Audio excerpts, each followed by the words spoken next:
Assalamualaikum warahmatullahi wabarakatuh, salam sejahtera. Lagi-lagi dengan cara licik dan busuk diperankan oleh salah satu caleg gagal bernama Edi Mulyadi yang katanya wartawan senior.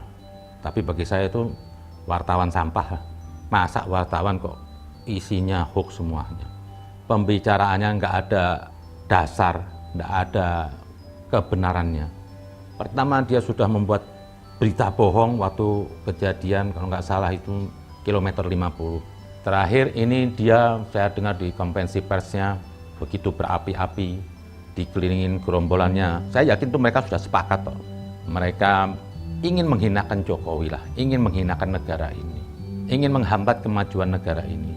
Mereka tidak ingin melihat Indonesia ini maju di pundak Jokowi. Mereka mengatakan pembangunan ibu kota baru itu dengan tuduhan serampangan macam-macam sampai menghinakan daerah lain. Apa sih perpindahan ibu kota baru itu bukan hal yang aneh. Di banyak negara sudah melakukan. Malaysia, Australia. Kan pemerintah itu juga melihat kondisinya. Jakarta ini memang sudah nggak layak untuk dijadikan ibu kota. Karena trafiknya antara departemen dengan departemen nggak bersatu. Akhirnya memakan waktunya banyak. Lah, dengan banyak tempat ini akan terjadi kolusi. Kalau andaikan di satu tempat, itu akan terkontrol. Dan kemajuan negara itu akan lebih pesat. Presiden mudah lebih mengkontrol. Karena di satu area. Lah mereka mengatakan dengan alasan bermacam-macam, mengatakan ini lebih hebat Jakarta, tanah mahal. Di sana ngapain tempat jin buang anak, sampai ada kata-kata monyet. Ini kan sudah biadab ini.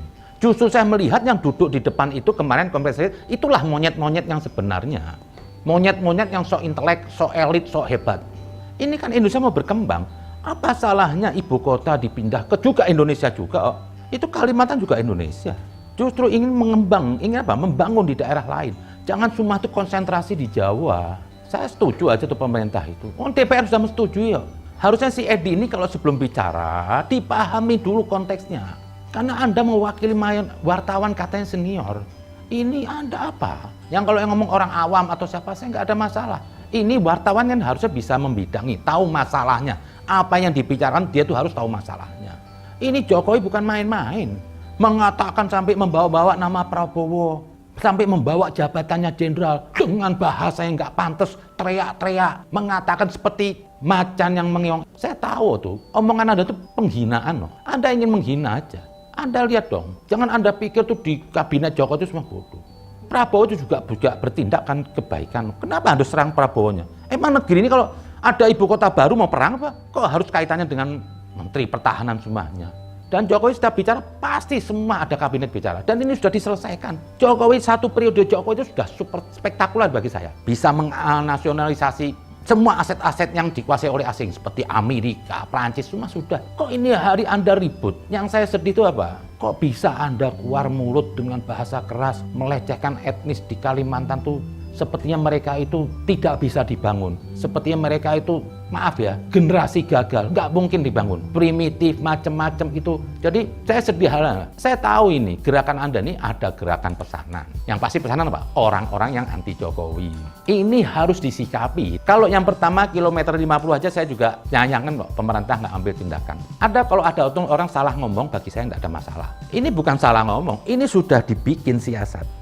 Ingin menggiring orang ke dalam kejahatan dengan dalil-dalil fitnah. Kenapa saya bilang fitnah? Omongan dia tuh semua nggak ada yang benar. Dia mengatakan nanti gimana orang mana ada mau orang sini tinggal di sana? Nggak ada masalah. Yang pemerintah cuma ingin membawa ASN loh. Orang mau tinggal di sini Jawa, ditinggal aja Jakarta. Justru mungkin kalau Anda ini kalau besok jadi ibu kota baru, Anda dilarang masuk sana. Karena apa? Anda sampahnya, Anda pengganggunya. Nah, saya mintalah pihak kepolisian ini sikapin. Kenapa? Sudah banyak unsur kesalahan di situ. Melecehkan etnis sendiri, terus mengatakan Prabowo apapun dia juga Menhankam, Menteri Pertahanan. Perlu dengan bahasa sopan, sampai mengatakan macan meong. Ini sudah bahaya. Terus dengan dalil semuanya fitnah tuduhan. Belum lagi dibumbui oleh gerombolan nih badut-badut politik yang dimainkan oleh Rizal Ramli CS yang berasa paling ahli ekonomi, ahli segalanya. Bagi saya tuh nggak ada apanya. Kenapa? Anda cuma dalil fitnah. Anda mengatakan ini nanti akan terjadi Cina tinggal di sana. Pak, Mbok ngomong tuh pakai otak, Pak. Bapak kalau mau emosi yang diatur dong. Masa Cina mau pindah ke sana? Anda pikir Cina itu negara miskin? Dia negara besar. Ngapain dia juga maksa kemari? Dia negara maju, kelebihan duit. Bukan mau cari makan di sini. Dia ingin memajukan semua negara supaya saling membangun, saling menguntungkan. Cina bagaimana besar kalau negara lain yang tidak besar tidak terjadi transaksi dagang. Jadi saling mendukung untuk memajukan. Lah inilah Cina. Beda kalau Amerika. Hanya ingin mengeruk aja. Mengeruk dibawa ke sana. Contoh Freeport, ambil sana emasnya. Belum lagi kelapa sawit. Ini kan sudah dikelawan oleh Jokowi. Anda dulu juga koar-koar waktu Jokowi bangun infrastruktur. Anda bilang macam-macam, kita nggak makan infrastruktur. Sekarang Anda semua menikmati. Selesai infrastruktur, Anda bicara Freeport. Wah ini nanti gimana? Sekarang udah selesai, Anda diem. Sepertinya di mata Anda tuh Jokowi itu tidak ada baiknya. Sekarang ini saya yang merasakan semua bangsa ini. Banyak perubahan baik. Ada BPJS, saya merasakan ada keluarga saya sakit. Sampai saya menangis. Kalau nggak ada BPJS, saya nggak tahu mau kemana. Nggak sedikit tiap hari harus ke rumah sakit. Dengan biaya besar. Pernah saya coba, saya nggak pakai BPJS. Itu sekali periksa darah aja 1 juta. Ternyata Pak, masih banyak periksa darah tiap seminggu sekali. Ini kan anugerah semuanya. Mungkin kalau Anda Pak Rizal Ramli kan orang kaya raya. Banyak yang Anda terima duit. Mungkin Anda nggak menggunakan BPJS, tapi kan Anda menggunakan jalan tol. Anda nggak malu itu. Saya yakin semua sudah menggunakan jalan tol kerjaannya Jokowi. Harusnya Anda jangan lewatin dong, kalau Anda nggak suka. Harusnya Anda tuh gentleman kok, kalau Anda benar-benar NKRI. Anda puji Jokowi yang baik. Tapi Anda nggak pernah puji, cuma Anda cari-cari fitnah. Rakyat nggak percaya. Jangan jadi munafik lah. Anda nih kalau saya lihat apa? Oposisi oplosan loh. Anda tuh bicara sama kentut nggak ada beda. Jeplak aja, nggak ada kebenarannya sama sekali. Mbok mikirlah Pak. Heran lama-lama Pak. Anda ini dinasihatin oleh rakyat. Saya ini bukan ahli ekonomi, tapi saya bisa menakar ilmu Anda. Ternyata ekonomi Anda itu bukan ekonomi sebenarnya mungkin. Anda cuma dengki aja. Jokowi membangun, Anda persulit. Jokowi ingin mewariskan kepada generasi depan lebih baik. Yang Anda sekarang juga menikmati itu hasil kerja Jokowi. Tapi nggak ada sebut. Anda serang Anda nih. Seperti nanti ada Cina. Kok Anda sentimen betul sama Cina? Kalau saya pribadi, saya lebih bersyukur Indonesia itu apa? Berkiblat ke Cina. Kenapa saya bilang begitu? Ada buktinya. Dia sudah membangun di Afrika, Suriah, di Arab. Tidak ada Cina pakai politik. Dia membangun di mana tempat. Anda kok keluar-keluar seperti lihat Cina itu lihat setan. Anda yang setan mungkin. Anda setan yang dibayar oleh Amerika. Kenapa? Saya boleh dong curiga Anda dibayar. Kok begitu singit Anda? Apa sih salahnya Cina? Buktiin ayo apa? Sampai Anda bilang nanti ibu kota baru dipenuhi orang Cina. Siapa mau pindah kemari Pak? Siapa mau pindah kemari orang Cina? Jangan Anda tuduh sembarangan. Ini kan sudah fitnah besar Anda. Sudah berapa kali Anda fitnah? Dulu waktu sana Sarumpet Anda juga fitnah. Mana ada operasi pelatih gini? Ternyata Anda kadrun. Sekarang Anda mau ulangin lagi. Anda tuduh-tuduh Cina. Pak, yang ada di pemerintahan Jokowi itu sudah tahu Pak caranya. Ada sistemnya. Jangan Anda serampangan bicara. Lebih baik apa? Anda bersihkan hati Anda. Jadi Anda bisa melihat kebaikan. Kalau Anda terus tiap hari dengki, Anda semua melihat semua itu jelek. Sebaik apapun Jokowi melakukan di mata Anda itu jelek. Inilah kalau orang sudah hatinya kotor. Jadi saya bilang ini seperti Edi Mulyadi ini bagi saya ini sudah kelewat kurang ajar. Dihinakan etnis. Nggak usah suku Kalimantan. Saya yang Jawa juga di sini, saya juga tersinggung. Itu saudara saya. Apa sih? Kok Anda banggakan Jakarta? Tanah mahal, orang yang lebih hebat. Tangkap itu semua yang duduk di meja itu. Karena mereka sepakat tuh. Mereka membuat statement ini apa? Atas kesepakatan bersama.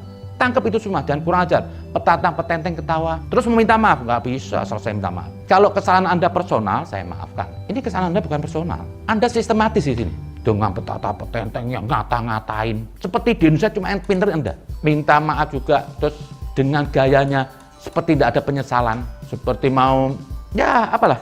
Kayak unsurnya kayak terpaksa aja lah. Kalau orang sudah teror Anda minta maaf, itu bukan minta maaf. Jadi setelah Anda dapat tekanan, Anda takut baru minta maaf. Ini licik Anda. Anda cuma ingin menghindar dari kesalahan fitnah Anda yang Anda lakukan menghinakan. Janganlah Anda begitu. Jokowi ini sudah the best bagi saya. Membangun bangsa ini. Jadi sudahlah, nggak usah dipermasalahkan tentang pindah ibu kota. Masih di Indonesia juga. Kalau Anda mau permasalahan, andai kan kalau ibu kota Jakarta pindah ke Brunei, atau ke Australia itu boleh, dan itu nggak mungkin. Pernah ada ucapan dari Nur Wahid kalau nggak salah, kok sampai hanya memindahkan ibu kota membangun lebih baik Anda mau referendum? Apa masalahnya kok harus referendum ibu kota? Kayak seperti negeri ini chaos kalau dipindahin ke sana. Ini membangun Pak, bukan merusak. Nah ini saya lihat ada mata rantai PKS nih. Saya setuju dipindahin, biarin besok jadi di Jakarta itu apa? Tidak ada gerombolan menjual agama. Suruh demo kalau besok ibu kota sudah pindah Kalimantan. Demo suruh taruh di Menteng. Biarin aja. Nggak bakal demo. Ini saya tahu nih, ada kepentingan politik jahat lah. Politik setan berselubung agama. Ingin negeri ini diganggu terus agama. Anda keluar-keluar. Anda hinakan orang. Kalau Anda dari hati yang bersih, Anda nggak emosi. Kalau Anda hati yang bersih, Anda nggak caci maki. Sampai Anda bilang Prabowo, macan meong. Anda bawa lagi jenderal-jenderalnya. Terus Anda lecehkan daerah lain. Ini bukti Anda ada munafik. Ada sesuatu yang Anda ingin ganggu. Anda ingin mengambil manfaat untuk menjatuhkan pemerintah supaya nanti suara Anda naik di mata kadrun. Pokoknya saya bilang apa? Satu partai yang saya khawatir di negeri ini jadi besar hanya PKS. Karena ini bagi saya virus di NKRI. Jadi kita lawanlah apapun. Dan saya minta semua inilah, marilah kita bersatu bangsa ini. Kita lawanlah. Seperti kemarin kejadian pengusiran terhadap Haikal Hasan, itu saya hancungin jempol. Pokoknya apapun, saya bukan menolak orang berpendapat. Tapi kalau orang itu pendapat, ingin terus menggesek-gesek negara ini ke agama, mau bawa-bawa 212. 212 ini gerakan sesat, bertopeng agama. Besok-besok kalau ada misalnya di daerah lain, usir tuh Haikal Hasan. Jangan takut. Ini semua yang membawa gerbong 212 ke daerah-daerah lain, saya minta daerah lain, usir juga. Kenapa? Ini pengkhianat. Negara ini akan terus dibawa ke masalah agama, akan diseret-seret untuk kepentingan mereka. Jaga NKRI ini, jangan Anda jual murah negara ini. Sudah banyak pahlawan yang mati berdarah-darah untuk mendirikan NKRI yang bineka. Jadi jangan diusik-usik dengan suku, agama apapun. Kita harus bersatu. Itu aja mungkin. Terima kasih. Assalamualaikum.